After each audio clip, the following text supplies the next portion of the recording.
नमस्कार. आजच्या भागामध्ये आपण बघूया. इथे भूमी रागिणीला म्हणत असते, "पण आत्या, मला खरंच तुमचं खूप कौतुक वाटतं. ह्या वयेतसुद्धा तुमच्यामध्ये किती एनर्जी आहे." भूमी म्हणत असते, की "आत्या, बघा ना, तुम्ही एवढे दमून आलात, थकून आलात, तरीसुद्धा मंगळागौरीची पूजा करण्यासाठी तुम्हीसुद्धा लगेच मदत करताय. तुम्हीसुद्धा कामं करणार आहात." तेव्हा भूमी म्हणत असते, की "मी जेव्हा पुरावे गोळा करण्यासाठी ज्या ज्या ठिकाणी जात होते ना, तिथे मला तुम्हीसुद्धा भेटत होता. म्हणजे आकाशला निर्दोष सिद्ध करण्यासाठी तुमचासुद्धा हात आहे." तेव्हा भूमी म्हणत असते, "मी जेव्हा CCTV फुटेज चेक करायला गेले, तुम्ही तिथेसुद्धा होता. त्यानंतरला मी तांडेलच्या इथे त्या माणसाला शोधायला गेले, तुम्ही तिथेसुद्धा होता, तांडेलच्या वस्तीमध्ये.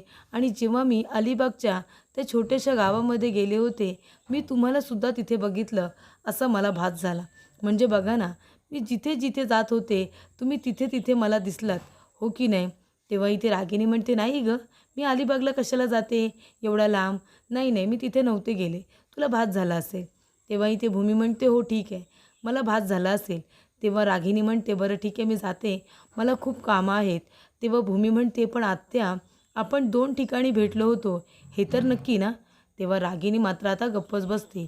तर इथे भूमी म्हणत असते, "आत्या, पण मला एक प्रश्न पडलाय. मी जिथे-जिथे जात होते, त्या ठिकाणी तुम्ही काय करत होता?" तेव्हा इथे रागिनी म्हणते, "अगं, मी तुला सांगितलं ना, मी सुद्धा काही पुरावे गोळा करण्यासाठीच तिथे जात होते. आणि जेव्हा-जेव्हा मी तुला भेटले होते, तेव्हा-तेव्हा कारणं तुला मी सांगितलीच होती ना." तेव्हा भूमी म्हणते, "हो, अगदी बरोबर."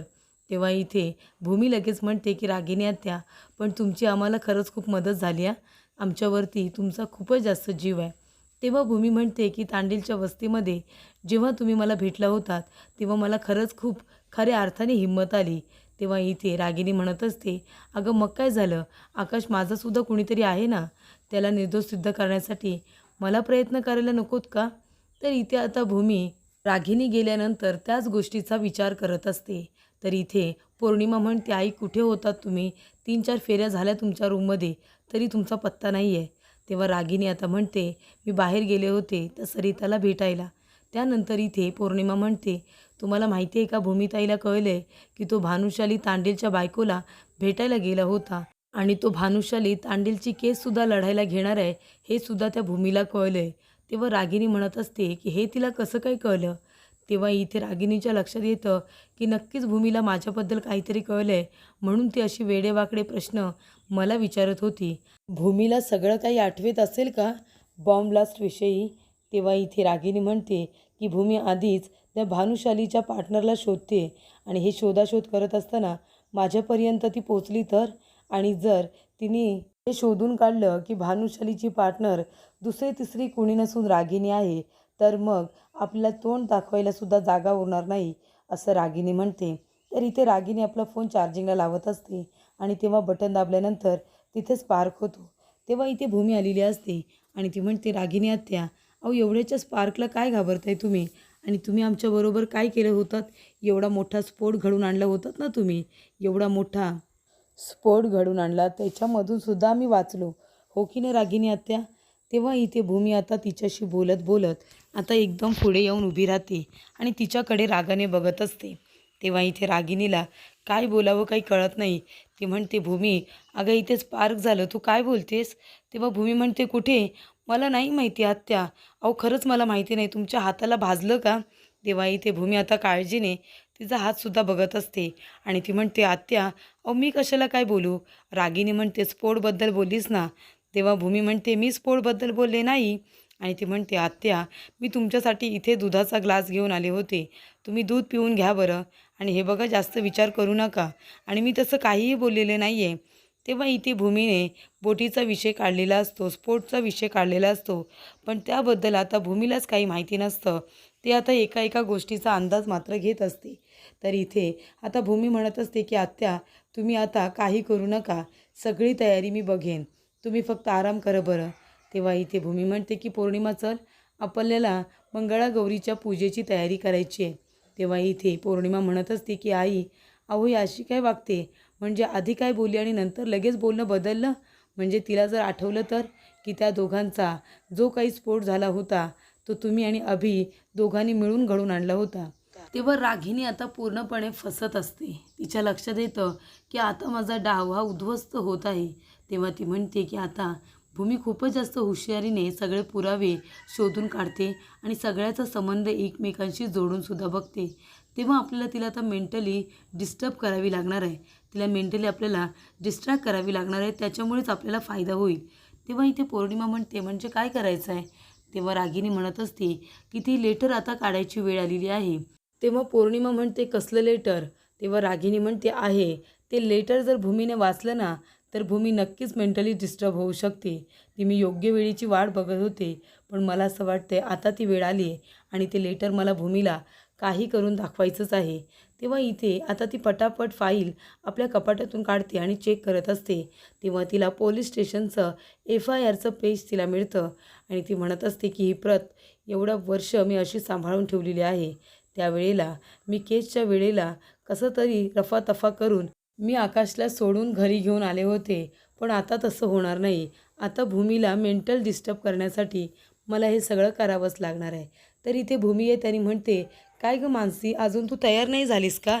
तेव्हा मानसी म्हणते ताई अगं मी दिवे तयार करत होते. तू एकटी कुठे कुठे बघशील ना म्हणून मी थोडी तुझी मदत करत होते. तेव्हा इथे भूमी म्हणते मानसी अगं पण खूप छान दिवे तयार केलेस गं तू. खूपच उत्तम. बरं जा आता तू जरा फ्रेश हो आणि तू तयार होऊन ये आणि छान तयार हो हां. तेव्हा इथे भूमी काळजीनेच आपल्या लहान बहिणीला छान तयार व्हायला सांगत असते. त्याच्यानंतर इथे मानसी म्हणते आणि तू कधी तयार होणार आहेस? तेव्हा भूमी म्हणते की नैवेद्याच्या 5 पोळ्या इथे करायच्या आहेत त्या करते आणि मी लगेचच तयार होते. तेव्हा इथे भूमीने आता मानसीला तयार होण्यासाठी पाठवलेलं असतं. तर इथे रागिनी आता टेन्शनमध्ये आलेली असते. ती म्हणत असते की भूमीला नक्कीच माझ्यावरती डाऊट आला असेल म्हणून ती माझ्याबरोबर असं वागते. त्यानंतर इथे आता भूमीलासुद्धा थोड्या थोड्या गोष्टी आठवत असतात. म्हणजे कुणाच्या आवडीनिवडी कुणाला काय हवं आहे नको ते सगळं तिला हळूहळू आठवत असतं. तेव्हा इथे भूमी म्हणते की ही माझी लग्नानंतरची पहिली मंगळागौर आहे आणि ती व्यवस्थित धामधूममध्ये साजरी झालीच पाहिजे. तेव्हा इथे भूमी आता स्वतःच्या हाताने इथे नैवेद्य तयार करत असते. ती म्हणते बाकीच्या गोष्टींचा मी नंतर विचार करेन. आधी नैवेद्य बनवणं सगळ्यात जास्त महत्त्वाचं आहे. तेव्हा इथे आता पौर्णिमेने ते लेटर असतं ते आता रागिनीच्या सांगण्यावरून लपून ठेवलेलं असतं. तर इथे भूमीने जे कणिक मळून ठेवलेलं असतं त्याच्यामध्येच तिने आता ते लेटरसुद्धा लिहिलेलं असतं FIRचं. तेव्हा इथे आता ती म्हणत असते शोध भूमी शोध. तेव्हा इथे कणिक आता बघितल्यानंतर भूमी ते घ्यायला जात असताना म्हणते कणिक तिकडे कुणी ठेवलं? तेव्हा इथे आता अभि म्हणत असतो की आई अगं पण तू याच्यामधून काय साध्य करणार आहेस? तेव्हा रागिनी म्हणते ती भूमी खूपच जास्त हुशारीने आता त्या भानुशालीचा पार्टनर शोधते. तेव्हा तिला वेळ नाही लागणार माझ्यापर्यंत पोचण्यासाठी. तेव्हा ही सगळी प्रॉपर्टी जर माझ्या नावावरती असेल तर ती लवकरच तुमच्या नावावरती सुद्धा होऊ शकते. तर इथे आता FIRची प्रत आहे. अभि तुला तर माहिती आहे ना 6 वर्षापूर्वी काय झालं होतं? आकाशमुळे त्या भूमीच्या बाबांचं ॲक्सिडेंट झालं होतं. तेव्हा अभि म्हणतो हो मला माहिती आहे. तेव्हा इथे रागिनी म्हणते तुला माहिती आहे ना तर ऐक आता ही FIRची प्रत मी अजून माझ्याकडे जपून ठेवली. योग्य वेळ आल्यानंतर मी ती दाखवणार होते आणि आता ही प्रत मी दाखवणार आहे भूमीला आणि जेव्हा ती हे पत्र वाचेल ना तेव्हा तिला कळेल की तिचे वडील तिच्याबरोबर किती खोटं बोलतात ते. त्यानंतर रागिनीने आता ते पत्र पौर्णिमेच्या हातामध्ये दिलेलं असतं आणि तिला ते अशा ठिकाणी ठेवायला सांगितलेलं असतं जिथे ते भूमीच्या नजरेस पडेल. तेव्हा इथे पौर्णिमेने आता ती मोहीम आपल्या हातामध्ये घेतलेली असते आणि ती किचनमध्ये जाऊन आता खूप ठिकाणी ठेवण्याचा प्रयत्न करते. ती म्हणत असते की अशा ठिकाणी ठेवायला हवं आहे जिथे भूमीताईचा हात जाऊ शकतो आणि ती म्हणते की आता इथे कणिक मळून ठेवले याचा अर्थ पुरणपोळी भूमीताई करणार. तेव्हा आता या परातीमध्येच मी ठेवते आणि दुसऱ्या बाजूला ती आता ती परात घेऊन जाते. तेव्हा इथे आता भूमी इकडे तिकडे आता परात शोधत असते. तेवढ्यातच पौर्णिमा आता लपून छपून बघत असते आणि म्हणते की भूमी शोध शोध तुला आता कणिक कुठे आहे ती शोध. त्याच्यामध्ये मी ते लेटर लिहिलेलं आहे ते तू एकदाचं बघ आणि फुटे दे तुझे डोकं. मेंटली तू डिस्टर्ब होऊ दे. मोडू दे तुझा संसार. तेच तर हवं मला असं सुद्धा इथे आता पौर्णिमा म्हणत असते. तर इथे भूमीच्या हाताला ते आता पीठ लागतं. ती म्हणत असते की तिथे कुणी नेऊन ठेवली परात आणि ती मळलेलं कणिक आता घेऊन जात असते पुरणपोळी बनवण्यासाठी. तेवढ्यातच समोर तिचं लक्ष जातं आणि ती जोरात घाबरते आणि हातातलं ताट खाली पडतं. तेव्हा आकाश तिथे येतो आणि म्हणतो, काय गं भूमी, काय झालं, एवढी का घाबरलीस तू? तेव्हा इथे भूमी म्हणते की आकाश तिकडे बघ ना, तिकडे काय आहे? तेव्हा आकाश म्हणतो, काय आहे तिकडे? तेव्हा इथे भूमी म्हणत असते, अरे तिकडे बघ ना. तेव्हा आकाश म्हणतो, अच्छा तिथे पाल आहे, पाल. तेव्हा इथे आकाश म्हणत असतो, भूमी अगं तू एवढ्या गुंड्यांजवळ लढाई करतेस, मला तू निर्दोष सिद्ध करण्यासाठी किती धावपळ करतेस आणि तू एवढी हिंमतवाली आहेस आणि तू एका साध्या पालीला घाबरतेस. तेव्हा इथे भूमी म्हणते, ती फक्त पाल नाही, पाल आहे, पाल, आणि मला खूप जास्त भीती वाटते. तेव्हा इथे आकाश म्हणत असतो, भूमी काय गं हे तू पण, म्हणजे आता लोक मोठमोठ्या गोष्टींना घाबरतात आणि तू कशाला घाबरतेस, तर एका पाळीला घाबरतेस. तेव्हा इथे भूमी म्हणते, आता बस झालं तुझं बोलणं, आधी त्या पालीला इथून हाकल बरं, नाहीतर मला खूप जास्त भीती वाटेल. तेव्हा आकाश म्हणतो, बरं ठीक आहे, मी तिला इथून जायला सांगतो.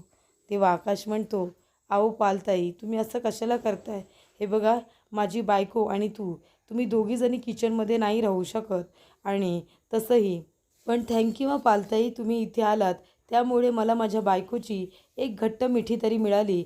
असं तुम्ही दिवसात 4-5 वेळा तरी आलं पाहिजे ना, म्हणजे माझ्या बायकोची मिठी तरी मला मिळेल. तेव्हा इथे आकाश म्हणत असतो, आणि आता पालताई तुम्ही प्लीज आता जा, प्लीज जा आता. तेव्हा इथे आकाश तिच्याबरोबर गोड गोड बोलून पालीला आता घालवलेलं असतं. तेव्हा इथे आकाश म्हणतो, पण भूमी अगं काय आहे, तू साधी एका पाळीला घाबरतेस का? तेव्हा इथे भूमी म्हणते की माणसं कुठल्याही गोष्टीला घाबरू शकतात. तेव्हा इथे आकाश म्हणत असतो, पण तू पालीला घाबरतेस, पालीमध्ये काय असतं एवढं घाबरण्यासारखं? पाल गेल्यानंतर आकाश म्हणत असतो, बघितलंस ना, मुली माझं ऐकतात. तेव्हा भूमी म्हणते, काय? आकाश म्हणतो, नाही पाली माझं ऐकतात, पाली, तू काय ऐकलंस, असं तो मुद्दामून म्हणत असतो. त्यानंतर इथे आता जे लेटर असतं ते खाली पडलेलं असतं, कारण भूमीच्या हातातून ताटच कणिकचं खाली पडलेलं असतं. तेव्हा इथे भूमी म्हणते, चल आता मला दुसरं कणिक मळावं लागेल. तर इथे पौर्णिमा म्हणत असते, आता हे लेटरसुद्धा खाली पडलं, त्या पाळीलासुद्धा आताच यायचं होतं, आणि ती म्हणते की आता हे लेटर पुन्हा मला दुसरीकडे लपून ठेवावं लागेल. तर इथे आता मानसी खूपच सुंदर तयार झालेली असते आणि खूप सुंदर ती दिसत असते, आणि ती इथे पूजेची तयारी करत असते. तेवढ्यातच तिथे अथर्व आणि अभि दोघंजणं तिच्याकडे बघत असतात. अथर्व म्हणत असतो की अभि दादा, या बायकांचं आपलं बरं असतं, एकदा का सण तिवार आले की लगेच नटायचं आणि सगळे सण तिवार साजरे करायचे, त्यांना सेलिब्रेशनच करायला वाव मिळतो ना. तेव्हा इथे आणि अभि म्हणत असतो, आणि आपल्याला काय फक्त दहीहंडी, दिवाळी हे एवढेच आपले सण. त्यानंतर इथे आकाश मात्र आता भूमीच्या रस्त्याकडे डोळे लावून बसलेला असतो. कधी एकदा भूमी येते आणि मी तिला बघतोय, असं इथे आकाशला झालेलं असतं. तेव्हा इथे आता आकाश सतत जिन्याकडे बघत असतो. अथर्व म्हणतो, आकाश अरे नको काळजी करू, ताई येईल रे. तेव्हा अभि म्हणतो, हो ना, याला तर धीरच नाही अजिबात, भूमीची कधीपासून वाट बघतोय हा. तेव्हा इथे आजी म्हणत असतात, भूमीच्या घरून कोणीच येत नाही आहे का, तुमच्या सासरवाडी करून?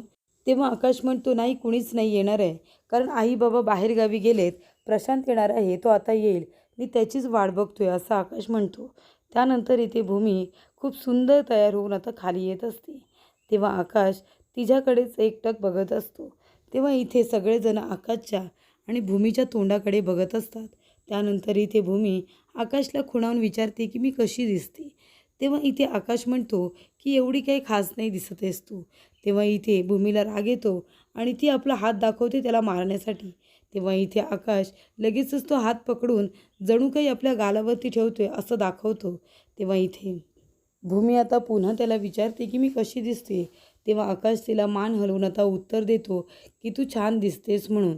त्यानंतर इथे आता सगळेजण आकाशकडे बघत असतात, कारण आकाश भूमीकडे एकटक बघत असतो. खूपच जास्त तो एक्सायटेड असतो.